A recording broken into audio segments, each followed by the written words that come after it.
Salut petit Finlandais, je fais une vidéo pour essayer de te donner l'envie d'apprendre un tout petit peu la langue française et même de t'initier à la culture. Je pense que on t'a peut-être forcé à être ici ou tu trouves ça difficile voire même inutile, que ça te motive pas plus que ça. Mais je vais quand même essayer de te donner des bons conseils pour te donner envie de l'apprendre et surtout vraiment facilement quoi, avec des bons films français, des applications, des chaînes YouTube ou encore même un peu de la musique. Donc, premièrement, après tout, pourquoi apprendre le français? Déjà parce qu'il y a presque 300 millions de personnes qui le parlent dans le monde, c'est 55 fois plus que le finnois. Il y a 70 États dans le monde dans la francophonie. Voici une photo de l'empire colonial français, donc qui était quand même très étendu à l'époque. Le français, c'est la langue internationale pour plein de choses, comme la cuisine, la mode, le théâtre, la danse ou encore même l'architecture. On a vraiment un mode de vie qui est assez connu, donc le petit déjeuner avec baguette, croissant, café, cigarette, souvent une terrasse de café, le romantisme, tout ça, des choses, la liberté, les penseurs. Sinon la France, économiquement, c'est la 5e puissance mondiale. C'est aussi le pays le plus visité au monde avec 70 millions de touristes par an, donc c'est plus que le nombre d'habitants. Vous pouvez venir aussi étudier en France, il y a des très très bonnes écoles et la majorité d'entre elles sont gratuites.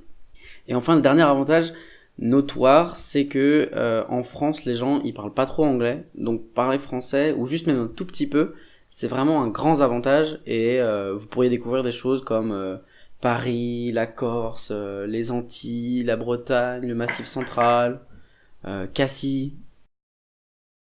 Comment tu peux apprendre le français en dehors des cours, par toi-même et puis surtout de manière assez efficace. Je pense que le mieux c'est de commencer par les films, donc les regarder en version française mais sous-titré anglais, comme ça vous pouvez comprendre. En exemple de bons films, on aurait Amélie, Intouchable, L'Auberge espagnole, LOL, Le premier jour du reste de ta vie, et en comédie des choses comme Nos jours heureux qui est très bien, L'arnaqueur, Le dîner de con, c'est un classique, Papa ou maman qui est assez récent.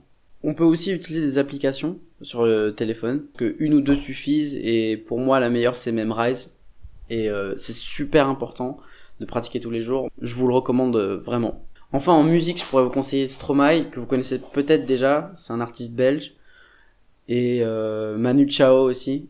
Si vous aimez bien les vieilles chansons, des choses comme Edith Piaf ou encore Jacques Brel. Il y a quelques chaînes YouTube pour apprendre le français, ce serait What the Fuck Friends, qui est vraiment très très drôle, et Bref, mais là il faut réussir à trouver les sous-titres anglais, qui sont deux sortes de micro-séries que j'ai vraiment vraiment aimé et je pense que ça pourra vous plaire aussi.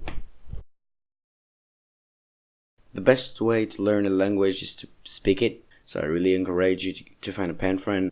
Alright, I really hope you found the resources interesting and see ya.